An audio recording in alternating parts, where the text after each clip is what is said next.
Manga Shake here, back with yet another Platoon video.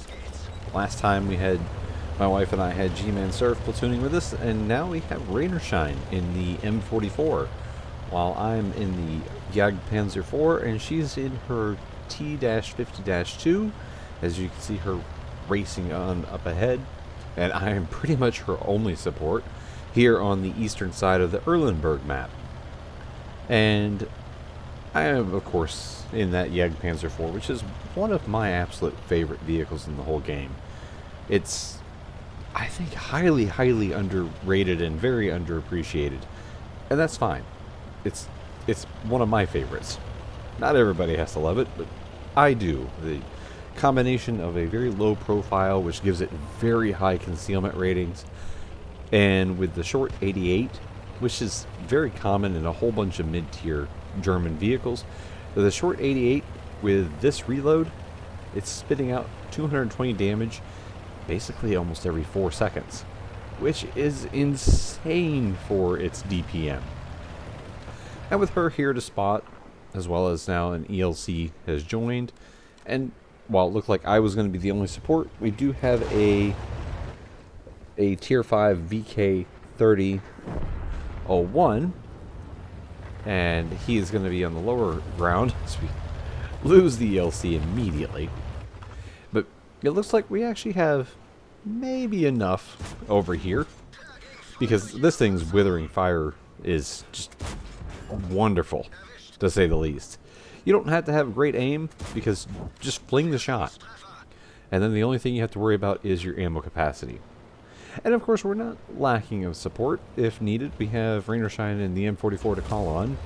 That if things get dicey, we can turn to artillery support.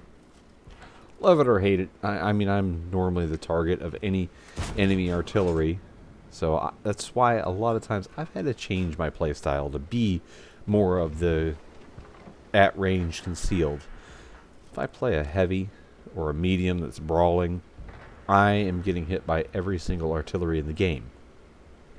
That's why you see on this channel a lot of, I would say, more stealthy gameplay. It's almost became a necessity as I get focused so much in anything other than tank destroyers and long-range mediums. But it's not looking good. I actually am telling her that I am going to fall back because we're losing the middle, and as is, if you notice, we do have a jumbo, which would have been a very dominant tank in this game. And I have a feeling something happened because that's somebody who plays their jumbo a lot. Thanks to the whole elite system, which has nothing to do with your performance, it's just how much do you play the vehicle. You can see that he's got 291 rating. He plays that jumbo a lot. So you would think that he'd be an active player, but not necessarily. He's might have had to step away for whatever reason. Who knows? People have lives. And I fell back because, well, outside of the jumbo, who is not active, we don't have anybody.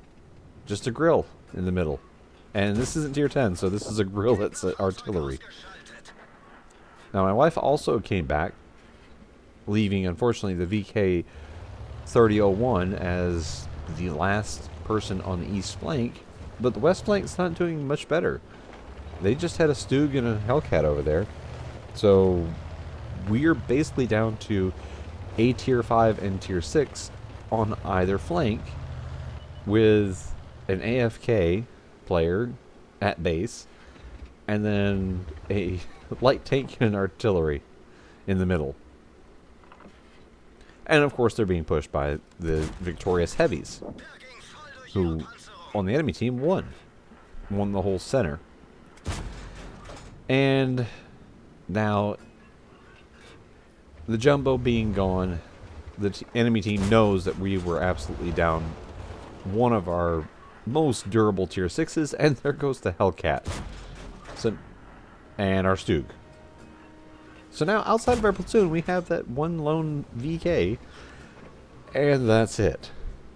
Against, well, as you can see, Our team's only eliminated 6, so we're 4 against 9 right now. No, 4 against 8.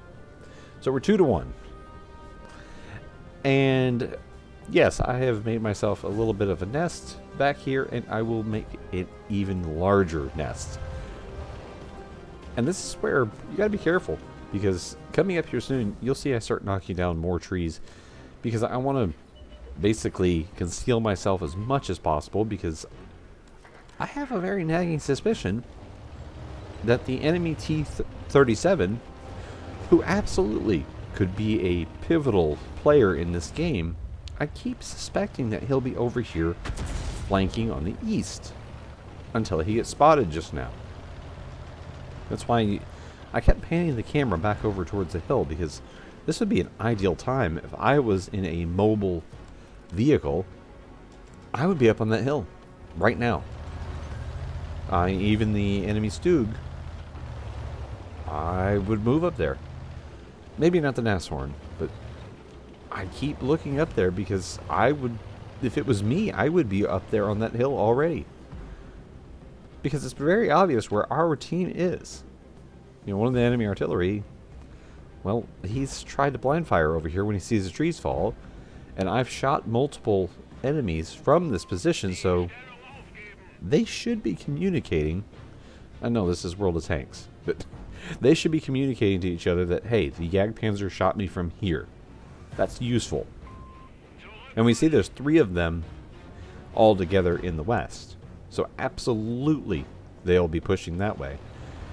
And if I were the, maybe even the Nashorn, but definitely if I were the Stug, I would already have moved to the east to set up a crossfire.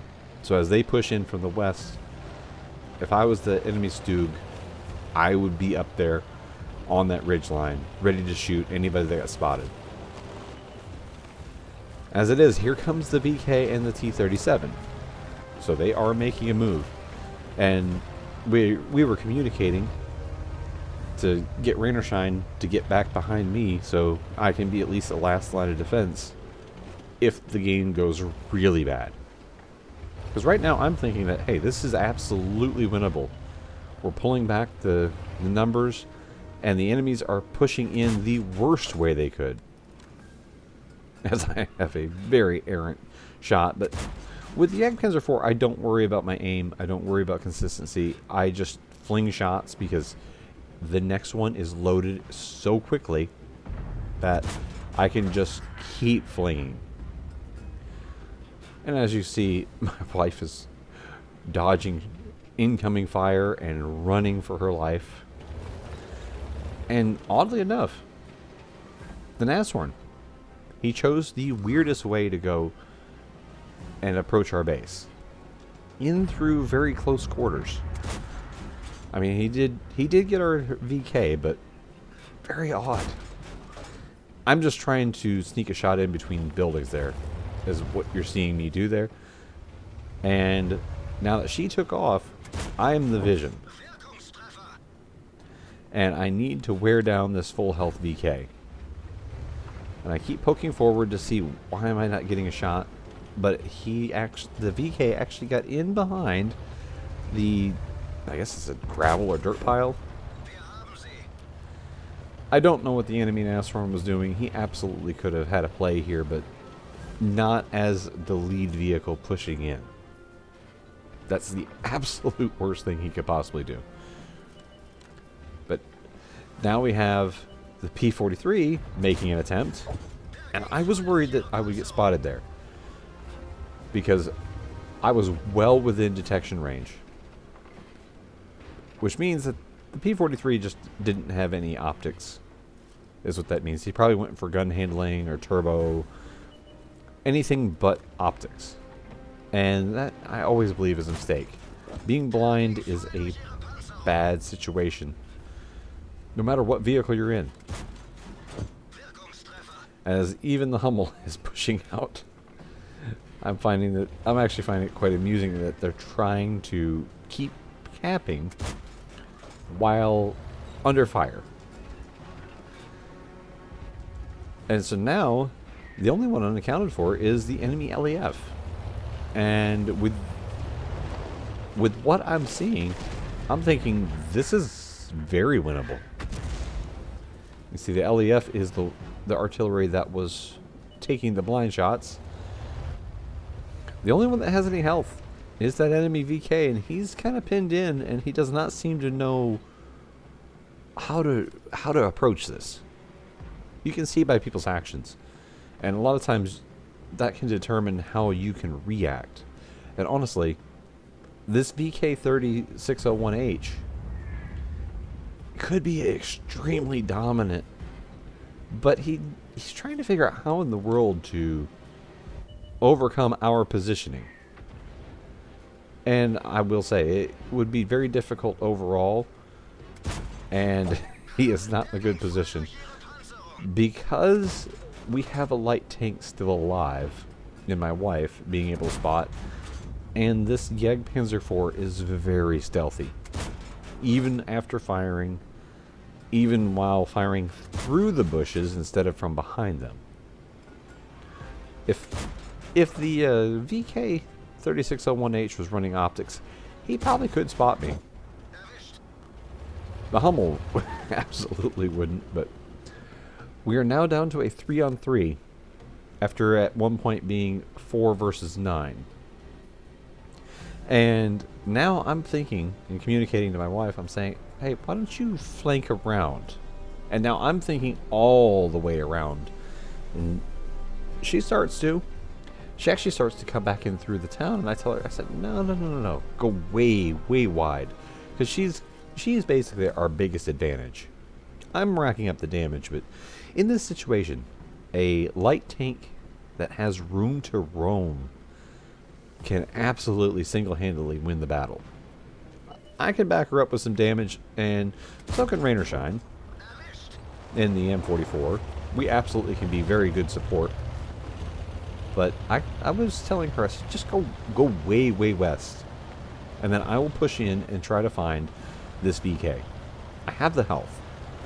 And as long as the LEF doesn't permatrack me, I should be able to, from last I've seen, I landed a blind hit on the VK, and here he is.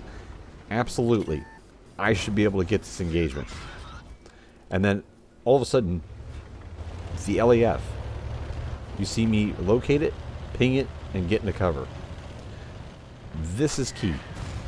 Now, I just seen and got the 16 spotting damage. It's like, now they're going to be hyper-focused on me. And I'm presenting myself, intentionally getting spotted, so that they will focus on me. Because the worst case scenario right now would be that somehow my wife gets spotted, or they realize where she is, and that she gets shotgunned. Because then it leaves me, which I can take this VK easily, and I know it. We both have the same gun, but I have more health, and my gun fires faster. So in a straight up DPM battle, which I completely fired all of my AP, and I tell her I'm going for him. I tell her, go ahead and get the LEF. I've got him. And with plenty of HP to spare, he's gone. I got my top gun. I'm happy. And then she's going to charge in. The LEF's probably still looking towards me. So I'm pretty much very content to let her get him. And then I look at the time. I'm like, wait a minute. 1 minute to go. Let's not risk it. I come charging in, but RaynorShyne gets the final kill. And our platoon even gets a little bit of congratulations from our friendly Stug. Obviously, it hung around to watch. And of course, that was definitely an ace. I thought I had one blind hit. Looks like I had two. So I ended up with about 3,400 damage in a tier 6. And I had not fired any premium until I ran out of regular. So I got ace, high caliber, top gun. Little bit of assistance, but a lot of just raw damage. Which actually was enough raw damage that I finished top on experience despite my wife doing some spotting. As you can see, she got patrol duty. She did her job. I did my job as a damage dealer, and then RaynorShyne did his job as a support with stuns and whatnot. It was a great, just overall platoon working together. So I hope you enjoyed this, and thanks for watching.